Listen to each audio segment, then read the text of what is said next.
First, I'm glad that JFK rejected it. That's a good sign.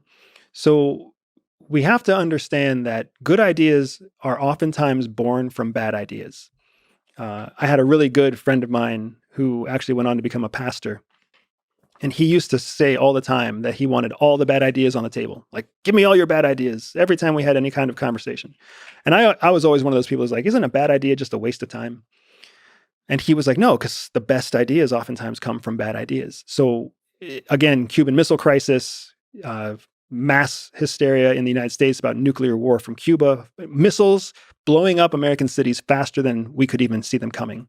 It makes sense to me that a president would go to especially the part of CIA, which is the Special Activities Division. It makes perfect sense to me that the president would go to a division called Special Activities, whose job it is to create, crazy ideas that have presidential approval, but nobody knows they exist. So it makes sense that he would challenge a group like that to come up with any wacky idea, right? Come up with anything. Just let's start with something, because we can't bring nothing to the table. We have to do something about this Cuban issue. And then that's how an operation like that could reasonably be born. Not because anybody wants to do it, but because they were tasked by the president to come up with 5 ideas, and it was one of the ideas. That still happens to this day. The president will still come in, but he'll basically send out a notice to his covert action arm, and he will say, I need this, and I need it on Wednesday. And people have to come back with options for the thing he asked for. A finding. He will issue a presidential finding, and then his covert action arms have to come back and say, here's how we would do this, and hide the hands of the Americans.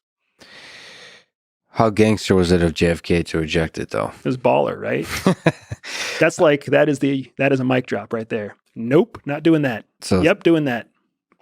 A thing that crosses an ethical line, even in a time where the entirety of human civilization hangs in a balance, still forfeit that power. That's a beautiful thing about the American experiment. That's a few times throughout its history that's happened, including with our first president, George Washington. So fresh, so